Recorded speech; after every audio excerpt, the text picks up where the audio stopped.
Welcome back. How's your brackets doing? I'm here to talk bracket therapy with all of you, whether you have a busted bracket, which you probably don't unless you took Kentucky to go far, maybe Baylor, or if you're doing real well and maybe you're at the top of your bracket group's leaderboard, or maybe you've got predictions of your own to make on certain websites and certain apps. Whatever the case, we're going to talk to Sweet 16 and then move on to the Elite 8. Let's get into it. We're going to go by order of what day they play on. So we're starting with the teams that play on Thursday. The first game is the number 6 seed Clemson versus the number 2 seed Arizona. This is actually at the Crypto.com arena where the Lakers play. I always love these funky times that they give. This is at 7:09 p.m. EST, where Arizona is favored by 7.5 with the over-under at 151.5. Well, I'll start off by saying I went into the tournament being very high on Arizona and not very high on Clemson. I know, that's my mistake there.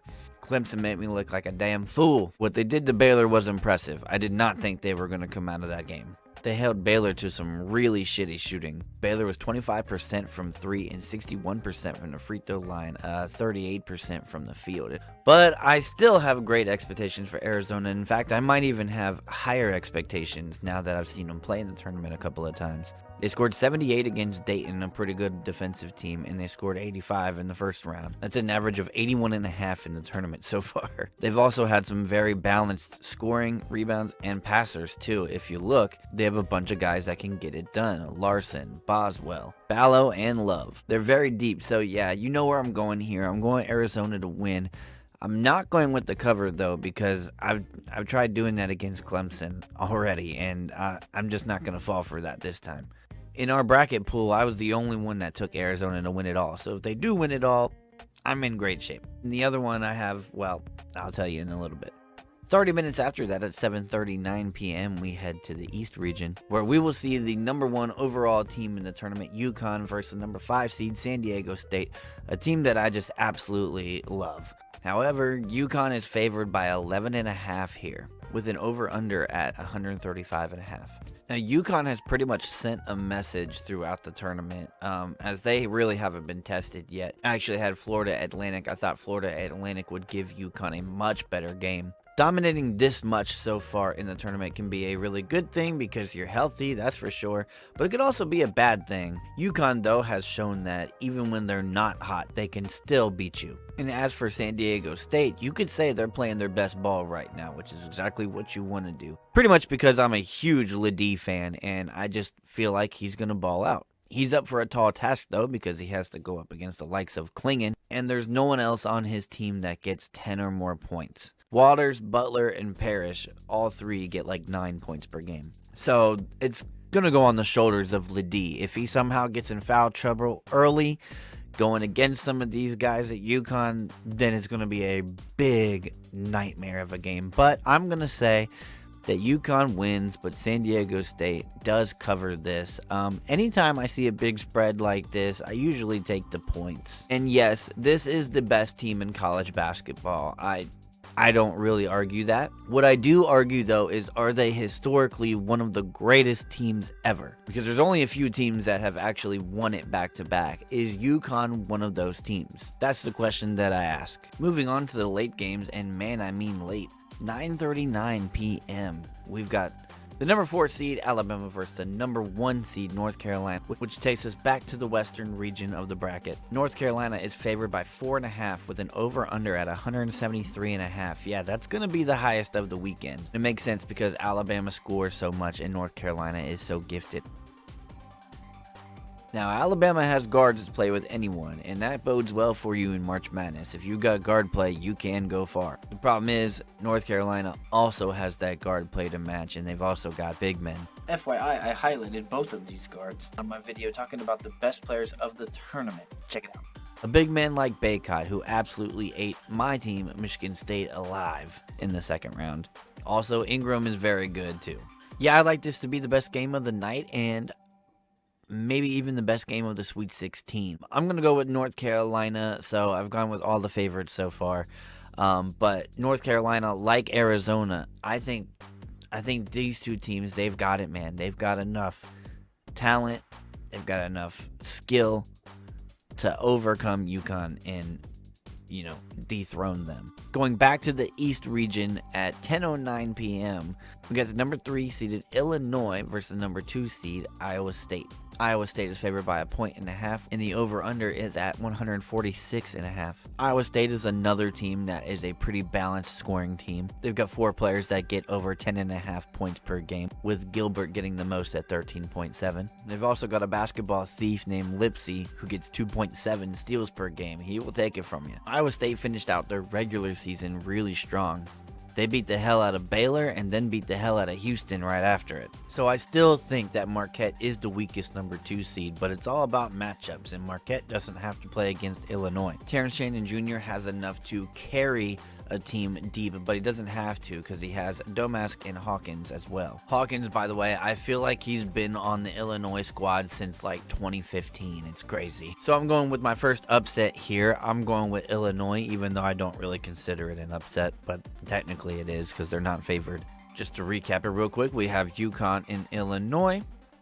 And then down in the West, we have North Carolina, Arizona. On Friday, we start in the South region, and they've got the same exact times as the night before. Number 11 seed NC State is playing the number 2 seeded Marquette. Marquette is favored by 6.5 with an over-under total of 151.5. NC State has proven that they belong. Man, what a ride that they've been on over these last 2 to 3 weeks, huh? Including the March Madness tournament, they have now won 7 games in a row. Texas Tech, also a good team that they beat by double digits, by the way. You keep wondering, when is NC State's run out? Everyone got here for one reason or another, and all these games are going to be close. Besides maybe the UConn San Diego State game. And so, yeah, I do put Marquette on upset alert. Am I going to take it, though? They're very versatile with Iguodaro, Cam Jones, Kolek. Kolek getting 7.9 assists per game. That's hard to do in college, folks. They've also got 5 guys who get more than 1 steal per game, and one of them gets 1.9. That's Stevie Mitchell, who I also really like. Look for him to do good things as a senior next year. So I'm not going to do it, right? I'm going to take Marquette to win it, but I would not be shocked at all if NC State wins yet again. But I'm going to have to go Marquette, and they cover this. 7:39 p.m. EST, we've got the number 5 seeded Gonzaga playing the number 1 seed Purdue. Purdue is favored by 5.5 with the over-under at 154.5. And again, my quick reaction is that's too much points, 5.5. So if a team like Purdue were to lose in the Sweet 16, this is a team that they would lose to. This is a team that you never count out. They've got 6 players on the roster who get 9 points or better, and 4 of them get double digits. Well balanced, well coached. They're really good at scoring. They're 10th in the entire country. This Gonzaga team has won 16 of their last 18 games. 2 losses to 1 team, and that was St. Mary's. But they didn't get swept by St. Mary's. They did beat St. Mary's once. Gonzaga has also played Purdue this year, and they lost to Purdue by 10 points in the first go-round. This was in the Maui Invitational, so it was very early in the year. A game that Gonzaga was winning at halftime. Purdue just rallied in the second half. Gonzaga shot 18% from 3 when they played Purdue in that Maui Invitational. I don't think that'll happen again. Not to mention 62% from the free throw line. And they still had the lead in that game, was winning that whole game with about 17 minutes to go. I would imagine that Gonzaga knows better how to play them now. I'm going with it. It's going to be hard to beat a team like Gonzaga twice in a year, even for Purdue. I mean, give me Gonzaga with the upset.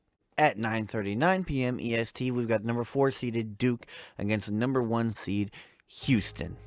This takes us back to the South region, where Houston is favored by 4.5 points with an over-under at 133.5. That over-under at 133.5 tells me that people think that it's going to be a Houston type of game. And so if you have a disciplined team like Houston, that usually works in their favor the majority of the time. You'd be surprised at how well that works for guys who are used to getting their buckets that just aren't getting them. That can be very frustrating. It's a very Virginia, it's a very Wisconsin type of method. But this one right here, this is where people are really liking Duke. I think Duke made a statement over the weekend. I think everyone realized, oh yeah, that's still Duke, even though they're the 4th seed. And it had me thinking it too. But Houston has now solidified itself as a perennial March Madness team, as look what they've done over the last 6 March Madnesses. I mean, they've gone to at least a Sweet 16 every year, and they go to the Elite Eights, they go to the championships. I'm going to stick with that consistency of Houston to win this game.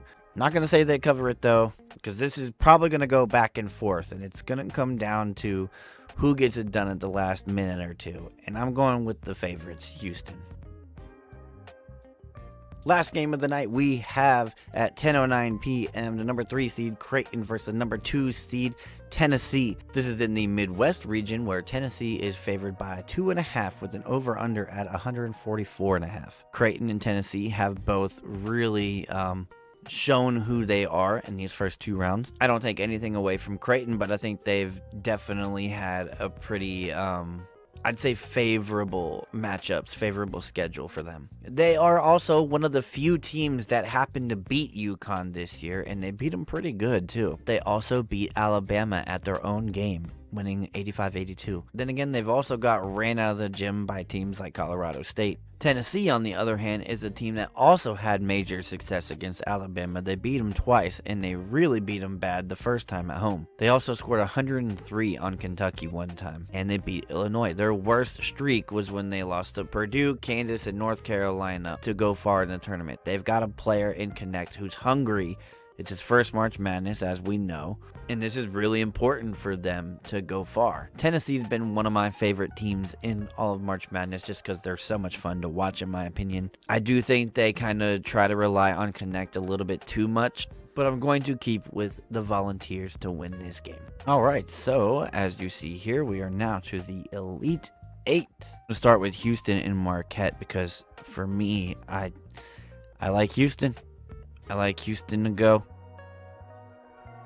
I think it's going to be a great game. We're going to see a battle of 2 different skills. I like Houston's roster a little bit more. And then when we go with Gonzaga and Tennessee, honestly, I could see Gonzaga beating them as well. But I'm going to go with Tennessee. I'm going to say Gonzaga's run ends there at the Elite Eight. Another fantastic season for Gonzaga. North Carolina, Arizona, as I mentioned before, I think the winner of this game has a great chance to win the whole daggone thing. I originally picked North Carolina to win it all. In my second bracket, I picked Arizona to win it all.